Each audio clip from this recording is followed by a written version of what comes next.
MIT is a great place. You know, there are many different initiatives and they all lie on some, you know, set of planes where they intersect with one another. J-WEL intersects really extraordinarily well with many different initiatives that have anything to do with education. Anything in particular countries and particular regions interfaces very well with J-WEL.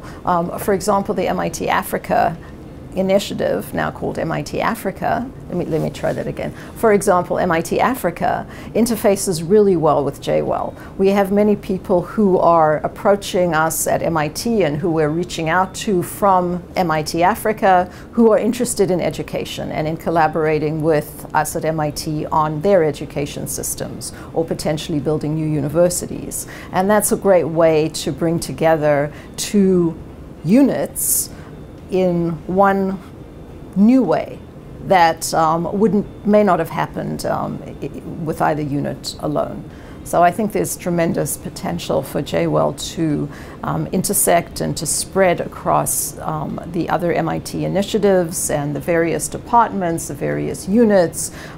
MISTI, for example, that sends our students around the world, is interacting with J-WEL in the J-WEL Ambassador Program, which are students who go out and work with our collaborative universities or units, depending on the collaborative, who can work here at MIT on educational projects. And so this is a way to involve our students and both at home and abroad in MIT's educational mission and in the whole J-WEL initiative. I think there are really 5 aspects of MIT education that are terrific and different, certainly in summation, than really anywhere else.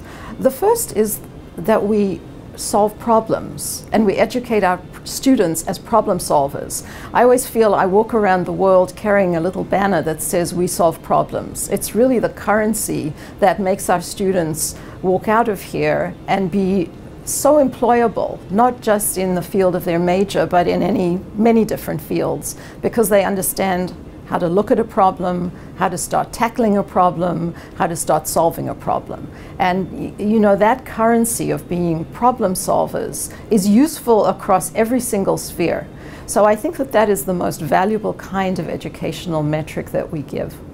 We use hands-on learning a lot. It's not just in lectures, and it's not even just in homeworks. It's really hands-on. You can go make things, you can go and build things, you can go and test things out. And by using that kind of hands-on methodology, you really get a deep sense of what the subject is all about. MIT has entrepreneurship par excellence. Our students are exposed to a culture on campus and surrounding the campus in the Kendall Square region that is really an extraordinary one. We know that about 40% of our students go on to make a startup within 5 years of graduation.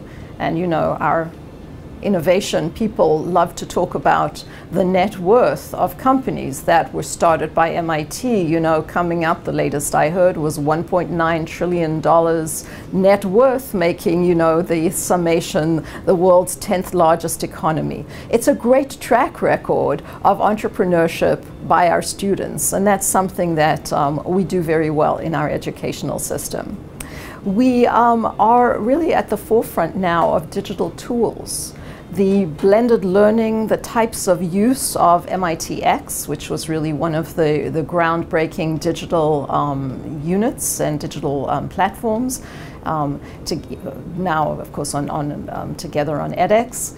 But the MITx tools as used on campus in blended learning, in bringing new ways of educating students into the classroom is really useful. It's really a different way of thinking about how to learn, and so we do that very well. And then finally, as I mentioned previously, we have a science of learning unit on campus. We think about the science of learning and do research into learning. So those kinds of 5 things, you know, put together very well a kind of unique set of how MIT educates and how we can collaborate then with the world using this unique quintet of methodologies that we use here on campus: the problem solving, the hands-on, the entrepreneurship, the digital tools, and the science of learning.